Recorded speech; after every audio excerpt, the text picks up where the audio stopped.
අද මම ටිකක් වෙනස් වීඩියෝ එකක් ඕගලන්ට අරගෙන ඇවිල්ලා තියෙන්නේ. ඕගලන්ට දැක්කම පේනවා මොනවාද අද හදන්න යන්නේ කියලා. අපි බලමු මැංගෝ කරි එකක් රසට හදාගන්නේ කොහොමද කියලා. ඉස්සෙල්ලම මෙන්න මේ වගේ අඹ අරගෙන කපා ගන්න ඕනේ.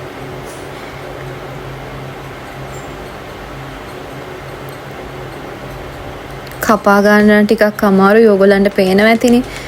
කපනවා කැපෙන්නෙත් නැහැ.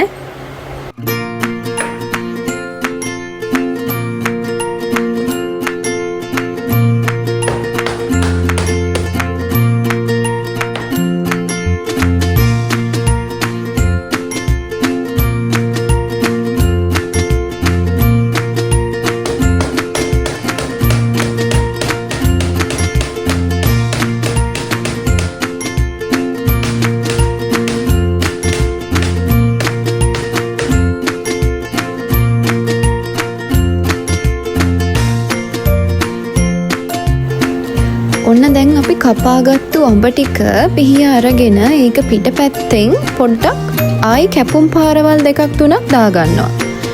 මෙන්න මේ විදිහට කැපුම් පාරවල් දාන්නේ අපි කරි එක හදද්දී කරි එක හොඳට අඹ ගෙඩියට ඇබ්සෝබ් කරගන්න.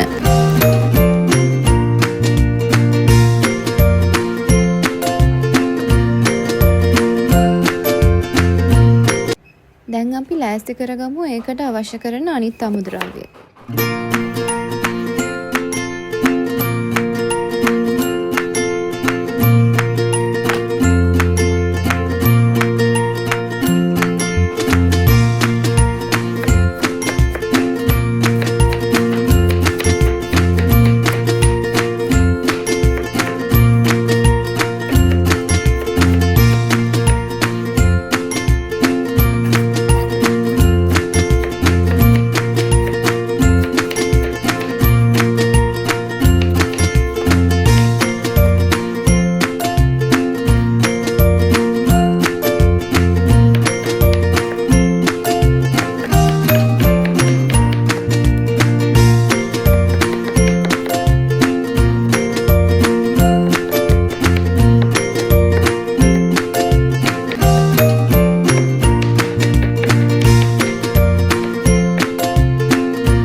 මේ වෙද්දි මම ලූණු, සුදු ලූණු, අමු මිරිස් වගේ අමුද්‍රව්‍ය ටික කපලා ඉවරයි.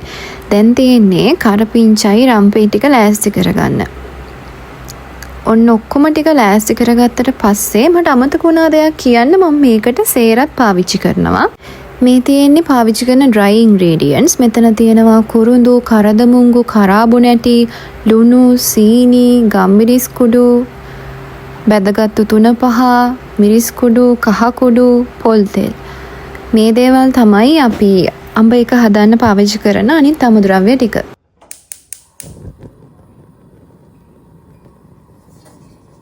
මේක හදන්න ඕගොල්ලන්ගේ ගෙදර තියෙන ඕනම භාජනයක් පාවිච්චි කරන්න පුළුවන්. ඕගොල්ලෝ මැටි ඇතිලියක හදනවා නම් මීට වඩා හොඳයි. මම අද පාවිච්චි කරන්නේ මෙන්න මේ භාජනේ. ඔන්න දැන් මම දාගන්නවා මේකට තෙල් ටිකක්. තෙල් දාගන්නදී ඔයගොල්ලෝ බලන්න ඔයගොල්ලන්ගේ ලූණු, සුදු ලූණු ඒ ටික ටෙම්පරාදු කරන්න ඇති වෙන තෙල් ප්‍රමාණය විතරක් දාන්න. පිරිසිදු පොල් තෙල් මෙතන පාවිච්චි කරලා තියෙනවා. දැන් ඒකට මම ඉස්සෙල්ලම දාගන්නවා සුදු ලූණු. සුදු ලූණු chop කරගත්තු සුදු ලූණු. ගින්දර මේ වෙලාවේ සැහෙන අඩුවෙන් තියන්න, නැත්නම් අපේ සුදු ලූණු ටික ඉක්මනට කර වෙන්න බලනවා. ඊළඟට මම ඒකට ඇඩ් කරනවා ලූණු.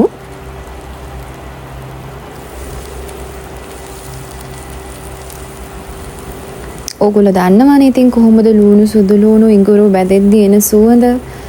මේ වෙලාවේ මාරම සුවඳයි, මුළු කුස්සියම සුවඳයි.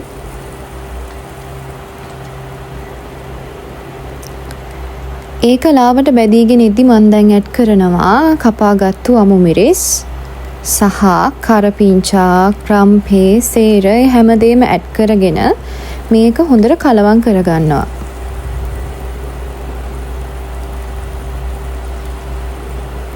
දැන් ඒකට කරාබු නැටි දාගන්නවා 4ක් විතර. 4ක් 5ක් කරාබු නැටි දාගන්නවා. කරදමුංගු ඇට 3ක් දාගන්නවා. කරදමුංගු කියන්නේ එනසල් ඇට 3යි. සහ ඒකට මම තව කුරුඳු පොතු කැබැල්ලකුත් දාගත්තා.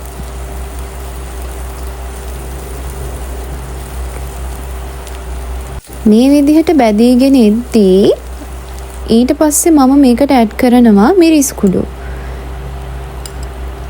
මිරිස් කුඩු තේ හැඳි 3ක් විතර ඇඩ් කරනවා.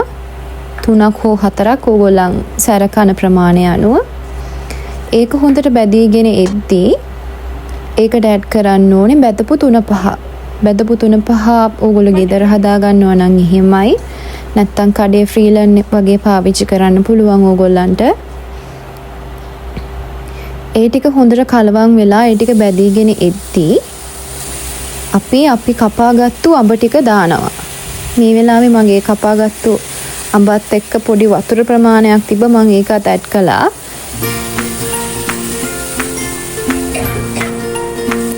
ඔය විදිහට හොඳට අඹ ටික කලවම් කරගන්නවා. මිරිස් 3-5 හැමදේම හොඳට අර අඹ කෑල්ලට ඇබ්සෝබ් වෙන විදිහට කලවම් කරගන්න ඕනේ. දැන් අපි මේකේ පාට ටිකක් ලස්සන කරගන්න කහ කුඩු ස්වල්පයක් දානවා.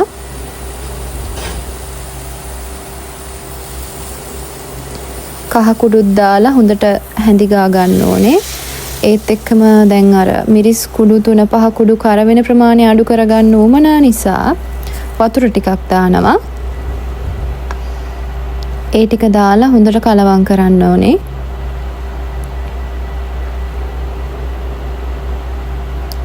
මම ඕගොල්ලන්ට අර කලින් කිව්වේ අඹ ගෙඩියේ පිටපැත්තේ අපි කැපුම් පාරවල් දා ගන්නවා කියලා. මෙන්න මේ වෙලාවට තමයි ඒක ගොඩක් වැදගත් වෙන්නේ. දැන් මම ලුණු ඇඩ් කරනවා. සීනි ඇඩ් කරනවා. අඹ සාමාන්‍යයෙන් ඇඹුල් රහට හුරු දෙයක්නේ. ඒකට ඉතින් පොඩ්ඩක් සීනි ටිකක් දාලා සැර සීනි රහ ඇඹුල් රහ හැමදේම බැලන්ස් වෙද්දී ඒ කරි එකේ රස තව වැඩි වෙනවා. ඒ නිසා අපි සීනි ටිකක් මේකට දානවා.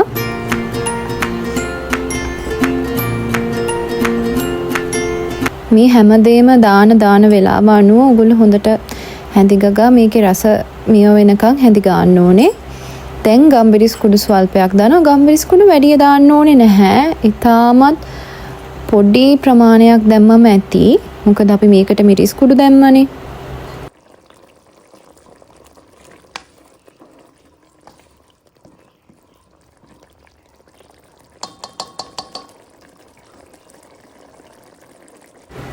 දැන් බලන්න මේකේ කලර් එක එහෙම කරි එකේ කලර් එක අඹ හොඳට තැම්බිලා තියෙන්නේ. දැන් ලස්සන පාටක් ඇවිල්ලා තියෙනවා අපේ කරි එකට.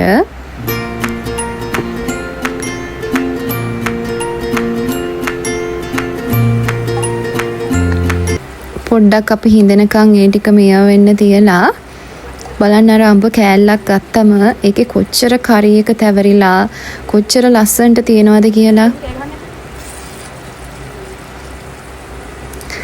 මේ වෙලාවේ අපි ඇඩ් කරගන්නවා පොල් කිරි ටිකක්.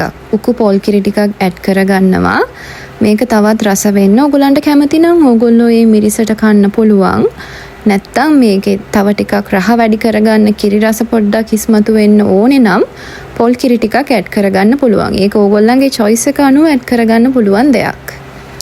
මේ තියෙන්නේ අන්තිමට අපි හදලා ඉවර වුණාම අපේ අඹ කරි එකේ තත්වය. දැන් මේක අපි ප්ලේට් එකකට දාගමු. මම පොඩි බෝල් එකක් වගේ ගත්තා. ඒක කරි එකක් නිසා. ඔයගොල්ලන්ට පේනවද ඒක හොඳට හිඳිලා ඒ කරි එක හොඳට අඹ කෑලි වල තැවරිලා තියෙන විදිහ?